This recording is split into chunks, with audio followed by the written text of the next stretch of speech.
당신의 전성기. 건강부터 챙겨야 진짜 전성기. 당신의 주치의. 당신의 전성기 오늘 4부. 당신의 전성기. 건강부터 챙겨야 진짜 전성기. 당신의 주치의 시간 함께합니다. 오늘은 역시 앞서 예고해드린 대로 명지병원 내분비내과의 이재혁 교수와 함께 당뇨병에 관한 이야기를 좀 나눠보도록 하겠습니다. 교수님 자리 함께 하셨습니다. 안녕하세요. 네, 안녕하세요. 네. 명지병원의 이재혁입니다. 네, 반갑습니다. 네. 오전 시간에 또 진료도 하셔야 될 텐데 이렇게 바쁜 시간 내주셔서 함께 해주셔서 너무 감사합니다. 네네. 당뇨병에 대해서 네. 많은 일반인들이 관심을 많이 가지고 계신데 네. 또 한 번 더 강조드리고 많은 얘기들을 해줄 수 있는 기회를 갖게 돼서 개인적으로 더 네. 중요하다고 생각합니다. 네네. 요즘 주변에서 보면 당뇨를 앓고 있는 분들을 참 어렵지 않게 볼 수 있거든요. 네네. 점점 많이 늘어나는 것 같아요. 네네. 당뇨병 인구가 뭐 전 세계적인 추세긴 한데요. 네. 굉장히 많이 늘어나고 있고 올해 이제 대한당뇨병학회가 발표한 자료를 보면 추정 인구로 해서 한 500만 명이 조금 넘어가고 있어요. 30세 이상 성인에서는 네. 7명 중에 1명 정도가 당뇨병이라고 진단을 받고 있거든요. 네. 그래서 그게 5년 전과 비교해 보면 한 100만 명 이상 늘었어요. 네. 굉장히 빠른 속도로 늘고 있고 성인들 특히나 또 고령 인구로 넘어간 65세를 넘긴 환자들 중에서는 4명 중에 1명꼴이 당뇨병이거든요. 더 많네요. 굉장히 흔한 질환이고 그러네요. 이제 사회적으로 위축될 필요는 없지만 이제 관심을 많이 가지고 관리를 해야 되는 중요한 질환이죠. 네, 왜 먹는 것들이 많이 달라져서 생기나요? 여러 가지 요인이 있을 텐데 네. 이제 현대인들이 비만해지고 있는 것들, 타고난 소인들도 물론 있지만 네. 후천적인 비만도의 증가가 굉장히 중요한 원인이고요. 특히나 네. 시대가 좋아지면서 먹을 것들이 굉장히 많고 네. 가공된 음식들을 많이 먹다 보니까 그런 것들이 체지방량이 늘고 네. 여러 가지 요인으로 이제 당뇨 발생이 많이 늘어나는 원인인 것 같아요. 그리고 또 하나는 이제 현대인들이 살기 힘들잖아요. 그래서 네. 여러 가지 스트레스가 워낙 많고 네. 많은 생활의 스트레스들이 쌓이면서 젊은 나이에 당뇨들이 또 많이 오는 것 같습니다. 네. 유전적인 기질도 있고요. 네네. 부모님들이 당뇨가 있는 경우가 상당히 많아요. 네. 노인분들이 당뇨 유병률이 높으니까 젊은 사람들이 부모님들 중에 한두 분 당뇨 있는 분들이 꽤 많아질 거 아니에요. 네. 그래서 당뇨가 평균 유병률이 한 14% 정도 되는데 양측 부모님들이 어머님, 아버님이 다 당뇨가 있는 경우는 당뇨 발생률이 2배 이상 높아져요. 그러니까 소인을 가지고 있는 젊은 인구들도 많아지고 부모님들도 많고 그래서 여러모로 이제 당뇨 발생률이 점점 높아질 수 있는 상황이 돼가고 있는 네. 거죠. 그런 경우에는 이제 조금 더 관심을 갖고 신경을 그렇죠. 쓰셔야겠어요. 네, 젊은 나이부터 적극적으로 위험 요인들을 이제 개선하려는 노력이 필요하겠죠. 네. 근데 이제 당뇨를 앓고 있다, 당뇨병이다 하는 경우 보면 어떤 경우에는 좀 아까 말씀하신 것처럼 비만인 경우도 있지만 네네. 또 마른 사람도 네네. 볼 수가 있거든요. 네네. 네. 어떤 증상이 있고 어떻게 나타나는 건가요? 네네. 중요한 지적이신데 네. 한국 사람들이 처음 당뇨가 생길 때는 서구인과 좀 달랐거든요. 그래서 네. 미국 사람들 같은 경우는 굉장히 뚱뚱한 당뇨 환자들이 많은데 한국은 그렇게 뚱뚱하지도 않지만 당뇨가 꽤 많았어요. 그런 네. 것들이 이제 동양인들에 생기는 유전적인 소인들이 상당히 있다고 되어지는데 말랐던 안 말랐던 당뇨병으로 생긴 증상들은 비슷해요. 네. 대개는 초기에는 당뇨병 환자들 증상을 잘 모릅니다. 그래서 네. 병원에 와서 진단받는 경우가 당뇨가 아주 심해서 증상이 나타나서 오는 경우가 많거든요. 네. 그래서 초반에는 되게 만성 피로라든지 뭐 불특정한 증상, 아주 애매모호한 증상이라서 이 당뇨인지 잘 모르고 지내요. 그런데 피로감. 그냥 네. 피로감이 제일 많죠. 네. 그런데 이제 좀 더 당뇨 조절이 안 돼서 심해지고 혈당이 높아지면 갈증이 나고 소변을 많이 보고 그런 시기가 일부 지나가다 보면 체중도 빠지고 네. 피로도도 극도로 더 심해지고 네. 이런 증상이 오면 내가 당뇨 위험 요인을 한두 가지라도 갖고 있다고 판단이 되면 병원 와서 꼭 검진을 받으셔야 되겠죠. 네. 그리고 이제 관리받는 게 쉽지 않다고 그러더라고요. 네네네. 당뇨병은. 네. 뭐 고혈압이나 고지혈증도 굉장히 흔한 만성 질환이지만 네. 약물 치료를 하게 되면 상당히 관리가 잘 돼요. 그런데 네. 당뇨병은 이제 음식과 관련이 굉장히 많기 때문에 네. 먹는 거에 대한 식생활에 대한 개선 그리고 일정 시간 동안 규칙적인 운동을 기본적으로 해줘야지 네. 약물 치료에 대한 반응도 잘 따라갈 수 있거든요. 네. 그러니까 사람이 가장 하고 싶은 게 쉬고 싶고 맛있는 거 먹고 싶고 네. 놀고 싶고 한 건데 네. 당뇨병은 그런 사람들의 기본적인 욕구를 통제하고 제한을 해야 되기 때문에 네. 관리가 그렇게 장기간 하기가 녹록지가 않은 거죠. 네. 그러니까 이제 흔히 또 이런 얘기하죠. 당 떨어졌어. 네. 뭐 나 초콜릿 먹어야 돼. 뭐 이런 얘기들 심심찮게 듣고 하는데 네. 뭐 단 음식을 많이 먹어서 걸리는 건가요? 아니면 단 음식을 먹어줘야 하는 건가요? 당분이란 건 몸에서 네. 너무너무 소중한 에너지원이에요. 그래서 그 말이 절대 틀린 건 아닙니다. 네. 일반 당뇨가 없는 사람들도 당분이 떨어지면 에너지원이 적기 때문에 기운이 떨어진 건 사실이에요. 네. 그런데 단 거를 많이 먹었다고 해서 무조건 당뇨가 생기는 건 아니고요. 네. 대신 당분 섭취량이 너무 장기간 과다하게 되면 몸에서 혈당을 정상적으로 조절해오던 기능을 잃어버릴 수는 있고 네. 또 하나는 당뇨 소인을 가지고 있는 사람들이죠. 가족력이 네. 있거나 또 비만한 상태를 네. 유지하고 있는 상황에서 당뇨가 없더라도 그런 과도한 당분을 지속적으로 먹게 되면 비만도가 더 심해지고 이제 당뇨 발생에 영향을 줄 수 있겠죠. 그렇지만 네. 오해하지 마셔야 될 거는 일반인들이 내가 단 걸 좀 먹었다고 금방 당뇨가 생기냐 네. 그런 건 아닌데 네. 장기간의 식습관이 중요하다고 하겠습니다. 네. 그래서 식이요법을 상당히 철저히 하시는 분들이 또 많이 계시더라고요. 네네네. 당뇨 환자 중에는. 네. 근데 당뇨 환자 식이가 아주 뭐 일반 사람들이 못할 걸 하는 식단이 아니고요. 네.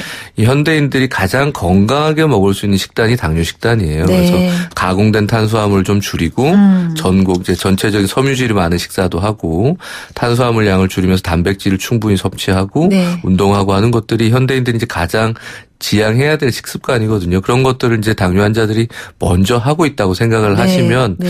스트레스를 좀 덜 받지 않으실까 네. 생각합니다. 그러니까 일반적으로 우리가 건강식이다. 골고루 영양 섭취 잘하고 그렇게 얘기하는 것들을 네, 이제 맞아요. 미리미리 좀 잘하라 말씀이시죠. 맞아요. 근데 이제 당뇨 환자들 가운데는 이제 혈당 조절이 상당히 중요하다고 얘기를 하잖아요. 근데 그게 또 그렇게 어렵다면서요. 혈당 조절한다는 것 자체가. 네. 당 수치란 거는 뭐 저희도 환자들이 늘 맨날 물어봐요. 네. 어제는 이랬는데 오늘은 이렇고 그저께는 이러는데 왜 맨날 다릅니까? 네. 검사 기계가 엉터리입니까?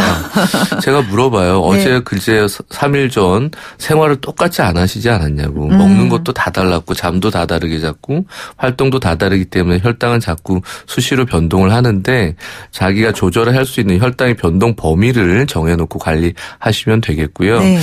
일일 하루하루의 변화도 물론 중요한데 전체적인 1개월, 2개월, 3개월, 1년의 혈당 흐름을 잘 관리하는 게 일단 우선이지라서 한 번 한 번의 변동이 생기지만 그런 거에 너무 스트레스 받지 않고 네. 목표를 잘 가져가시면 될 것 같아요. 네, 그렇군요. 이제 당뇨병 얘기하다 보면 이제 식이요법 먹는 거 얘기도 하셨지만 또 무섭다고 느끼시는 것 중에 하나가 합병증이 발생할 확률이 높고 그러면 상당히 치료하기가 어렵다 이런 얘기들을 하잖아요. 네, 일상생활에서 나타날 수 있는 합병증이라고 한다면 어떤 걸 들 수 있나요? 저희가 당뇨를 치료하는 입장에서 안타까운 것 중에 1번은 당뇨가 혈당이 좀 나빠지면 뭐 당장 아프면 좋아요. 네. 근데 안 아프거든요. 당뇨병이라는 게 당장 아픈 게 나타나질 않아서. 체감하기가 쉽지 않은 거죠. 그래서 그냥 나빠지는 걸 방치하다 결국 합병증이 생겨서야 그 나빠진 상태를 인지하게 돼요. 근데 합병증은 한번 생기게 되면 고쳐지지 않거든요. 대개는 당뇨 합병증은 쉽게 생각하면 몸에 있는 모든 혈관이 영향을 받아서 혈관이 망가지는 거예요. 아주 작은 혈관부터 큰 혈관, 작은 혈관이라면 눈이나 콩팥에 들어있는 작은 혈관들뿐만 아니고 팔다리 신경에 분포한 아주 작은 혈관까지 손상을 받거든요. 그러면 이 작은 혈관이 손상을 받으면 실명을 하게 됩니다. 눈은 시력을 잃게 되는데 성인이 사고로 시력을 잃는 걸 제외하면 성인 실명의 1번 원인은 당뇨병이에요. 무섭네요. 그 얘기 들으니까 또. 그리고 투석을 많이 하시는데 성인들이 투석을 하는 1번 원인도 당뇨병이에요. 그리고 손발이 저리고 한 것들도 많은데 감각이 떨어지거든요. 그래서 다치기 쉬워요. 그래서 성인들이 하지나 이런 손발을 절단하게 되는 것도 사고 이외에는 1번 원인이 당뇨병이에요. 그래서 굉장히 그런 당뇨병들로 인한 합병증들이 삶의 질과 앞으로 향후 삶에 중요한 역할을 하고요. 큰 혈관들, 심장이나 뇌에 가는 큰 손가락 굵기만한 큰 혈관들도 막히게 되거든요. 당뇨병이 있으면. 그런 것들은 이제 생명과 직결되는 거죠. 심근경색이오고 뇌경색이오고 그런 것들도 이제 당뇨 합병증의 중요한 원인이고 아직까지도 많은 당뇨병 환자들이 사망하게 되는 합병증 원인이거든요. 그래서 당뇨병 환자들 이런 합병증들에 대한 예방 관리가 중요해요. 일단 네. 미리 검사를 해서 지금 내 합병증들이 안전한가지를 네. 미리 확인하는 정기적인 검사가 가장 중요하고요. 네. 무엇보다는 이제 혈당 조절 잘 하셔야 되겠죠. 네. 그래서 합병증이 생겨서 아파서 병원 가는 건 이미 늦었고요. 당뇨병이 당장 혈당 조절이 잘 안 될 수도 있고 잘 될 수도 있고 증상은 없지만 정기적인 검진을 꼭 하시는 게 중요하겠죠. 네. 합병증이 이렇게 무서운 거고 그렇게 해서 뒤늦게 가면은 정말 너무 많이 늦은 거다라는 말씀하시니까 확 와닿거든요. 네네네. 미리미리 이렇게 관리를 네. 해야겠다 하는데 그렇다 하더라도 그러면 완치라는 측면에서 본다면은 가능은 한 거죠? 당뇨병이란 병 자체를 네. 근본적인 원인을 다 없앨 수는 솔직히 없다고 생각이 들어요. 네. 하지만 많은 환자들이 처음 일찍 진단을 받고 적극적으로 생활 관리를 하고 초기 치료를 잘하면 제 환자들 중에서도 약물 치료 없이 생활 관리만으로도 네. 잘 지내신 분들이 꽤 많거든요. 네. 그런 분들은 당뇨가 없어졌다고 보긴 어렵지만 네. 생활 관리, 일상적인 생활 관리나 운동이나 식이요법만으로도 남들과 비당뇨인들과 똑같이 지낼 수 있어요. 그래서 네. 얼마나 초기에 열심히 하는지에 따라서 관리를 하는지에 따라서 당뇨 약물 치료 없이 지내는 기간을 충분히 길게 가져가실 수는 네. 있을 것 같아요. 네. 그러니까 네. 한 번에 완치라고는 할 수 없겠지만. 네. 생활 관리도 치료기 때문에 네. 생활 관리를 안 하시면 다시 혈당이 올라가겠죠. 네. 그래서 운동이나 식이요법만으로 관리하는 것. 만약에 약물 치료를 안 하는 게 병이 없다고 인지를 하고 싶다면 뭐 그렇게 얘기를 할 수 있지만 네. 이런 환자들이 잊어버리신 게 저희가 약을 끊어드리면 당뇨병이 없어진 줄 아세요. 네. 그래서 운동도 안 하시고 먹는 것도 네. 막 드시고. 예전의 습관대로 그냥 그렇게 가시고. 되면 다시 또 약을 먹게 되기 때문에 네. 잊어버리지 말고 하던 좋은 습관들은 계속 유지하시는 게 중요하겠죠. 네. 그래서 어느 의사 선생님께서 지난번에 한번 그런 말씀 하시더라고요. 당뇨병이라는 게 정말 평생 꾸준히 네네. 함께 가지고 가야 네. 친구니까 사이좋게 지내기 위해서는 잘 다독거려야 된다고 네네. 말씀하시더라고요. 그래서 저도 진단 받으신 분들 오시면 네. 보통 요즘에 40대가 굉장히 많거든요. 네. 당뇨병. 앞으로 40년 동안 잘 관리하셔야 되는 네. 병이니까 네. 앞으로 40년 동안 어떻게 관리하실 긴 계획을 잘 세우시라고 네. 말씀드려요. 네. 저희 오늘 당뇨 관련해서 이제 명지병원 내분비 내과의 이재혁 교수와 이야기 나누고 있는데요. 방송 함께 하시면서 궁금한 사항 있으면 문자로 남겨주시기 바랍니다. 문자번호 샵 0945 우물정 0945번이고요. 짧은 문자 50원, 긴 문자 100원의 유료 문자입니다. 함께 참여하신 분들 가운데 또 몇 분께는 저희가 준비한 선물 보내드릴게요. 자, 이야기 나눠가는 중간에 노래 한 곡도 들어볼까요? 김현철의 노래 준비했습니다. 동네.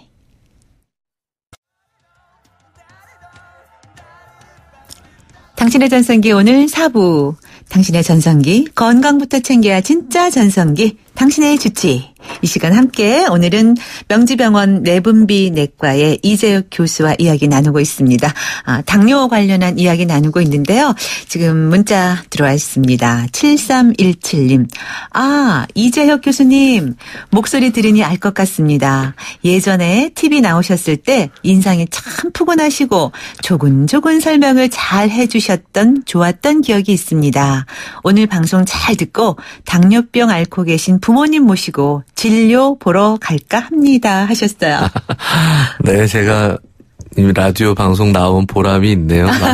많은 환자분들이 당뇨병을 네. 어려워하지 마시고 네. 주변에 있는 선생님들이나 그 진료받은 선생님들께 오늘 방송에 나왔던 내용들과 같이 네. 궁금하신 것들은 언제든지 물어보시고 네. 다른 루트 말고 본인이 관리받고 있는 선생님을 통해서 제일 네. 좋은 정보들을 얻으셨으면 네. 하는 바람이 있습니다. 네, 제가 음악 나가는 동안에 저 교수님께 그랬거든요.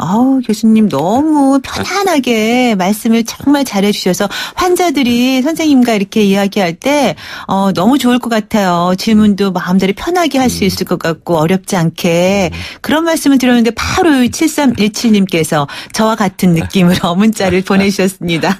감사합니다. 네.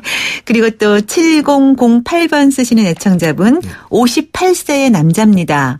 약 20년 전에 원인 불명의 시신경염이 생겨서 스테로이드제 주사를 맞았는데 이후부터 당뇨가 발생한 것 같습니다.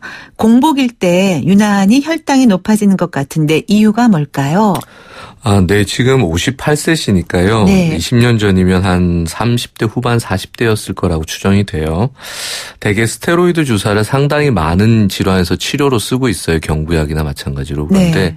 스테로이드는 당뇨병이란 병은 인슐린이란 호르몬이 나와서 몸에 있는 혈중에 있는 혈당을 떨어뜨려야 되는 역할을 하는 거거든요. 근데 네. 인슐린이란 호르몬의 기능을 확 나쁘게 합니다. 그래서 스테로이드를 고용량이나 장기간 쓰게 되면 정상적으로 혈당을 떨어뜨려서 당뇨가 안 생기도록 해야 되는 인슐린이란 호르몬의 기능이 확 나빠져요. 그런데 네. 대개는 일시적인 현상이고 당뇨가 없던 분들은 스테로이드 작용 효과가 떨어지고 시간이 지나면 다시 정상 혈당이 돼요. 근데 네. 문제는 당뇨 소인을 가지고 있는 분들, 가족력이 있다든지 당뇨 진단 당시에 뚱뚱했다든지 식생활 관리가 안 되고 또는 당뇨 전 단계에 들어와 있던 분들이 스테로이드를 쓰게 되면 또 장기간 고용량 쓰게 되면 아마 인슐린 기능이 확 떨어지면서 당뇨 준비 단계에 있던 분들이 당뇨로 진행되는 경우들이 있어요. 그런 네. 경우는 당뇨가 없어지긴 조금 어렵거든요.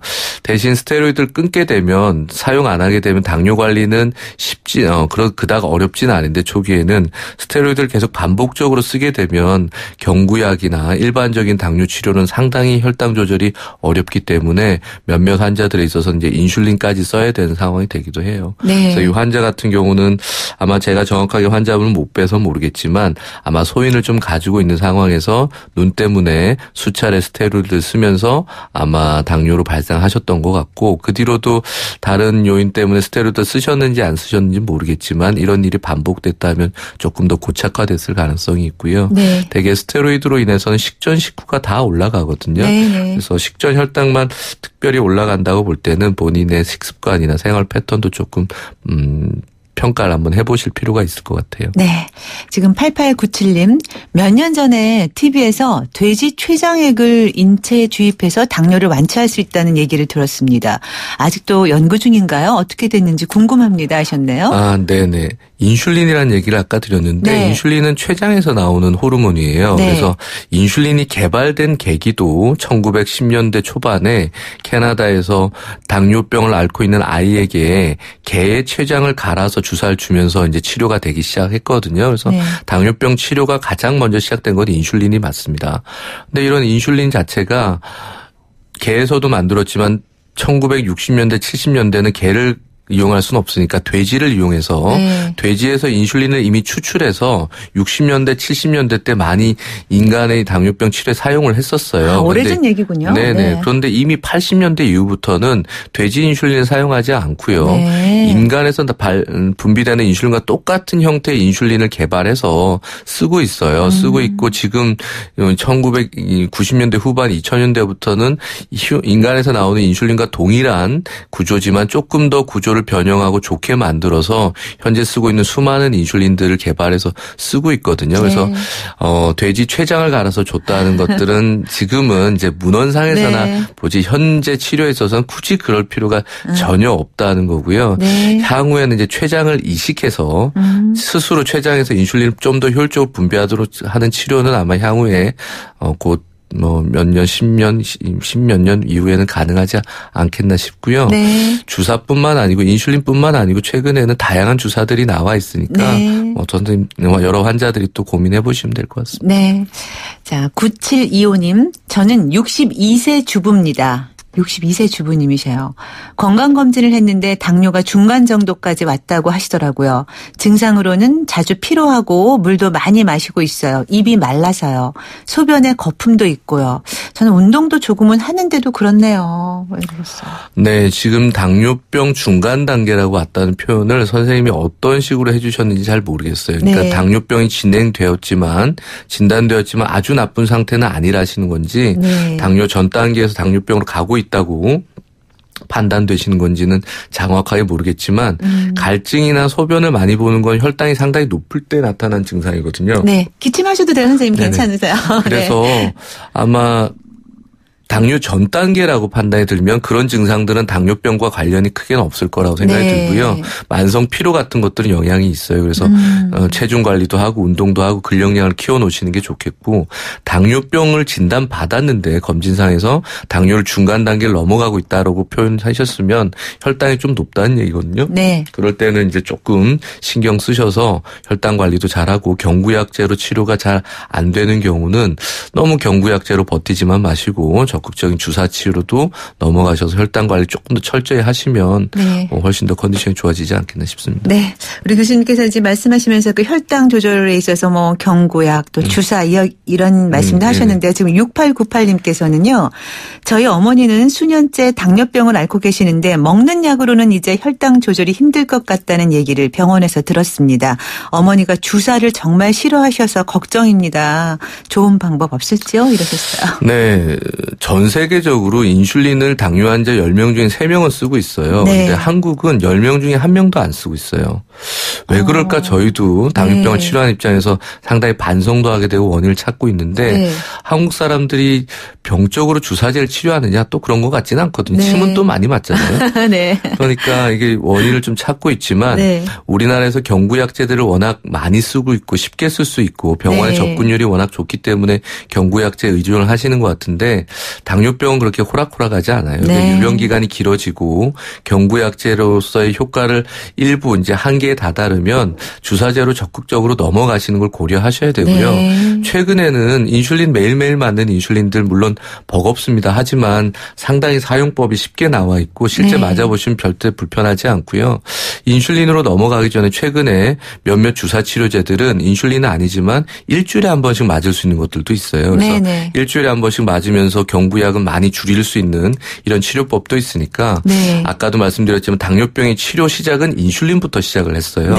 역사가. 그래서 인슐린 치료가 당뇨병 치료의 가장 중심이고 가장 중요한 시발점이었다는 건 인식해 주시면 좋겠고 주사 치료로 넘어가는 데 있어서도 한번 경험을 해보시길 저희가 권장해 드리고 싶어요. 경험해 보시면 절대 선입견만큼 나쁘지 않거든요. 그래서 주 1회나 주 매일 맞는 주사를 다양하게 있으니까 환자분들이 경험해 보시기를 바랍니다. 네. 지금 말씀 중에 3607님께서 질문하신 답변이 다 들어 있습니다. 네. 잘 들으셨죠? 3607님. 네. 당뇨병 8년차 일주일 주사제 얘기하셨는데요. 지금 답변을 이미 해 주셨어요.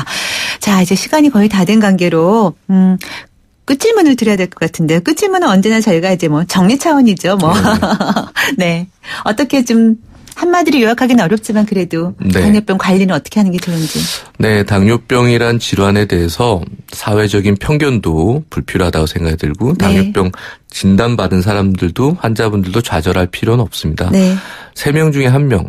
5명 중에 1명이 가지고 있는 질환이기 때문에 더 이상 희귀 질환도 아니기 때문에 진단받음과 동시에 남들보다 조금 더 건강한 생활을 일찍 시작한다는 생각을 가지고 생활관리, 식단관리, 운동, 정기적인 운동에 있어서 조금 더 노력하시면 되겠고요. 약물 치료를 함에 있어서도 어떤 약물을 쓰는 것이 뭐 어떤 치료를 하는 것이 더 좋고 나쁘고에 대한 편견 없이 여러 좋은 치료들을 다 경험할 수 있는 환자분이 되셨으면 합니다. 네. 당신의 전성기 오늘 4부 당신의 주치. 오늘은 명지병원 내분비내과의 이재혁 교수와 함께 당뇨에 관한 이야기 나눠봤습니다. 교수님 말씀 잘 들었습니다. 고맙습니다. 네, 감사합니다. 네. 오늘 벌써 마칠 시간 다 됐네요. 끝곡으로 스틱스의 Show Me the Way 띄우면서 인사드릴게요. 즐거운 주말 또 건강한 주말 보내시고요. 저는 다음 주 월요일에 다시 만나요. 김명숙이었습니다. 여러분 오늘이 가장 젊은 날입니다. I say a prayer in the hopes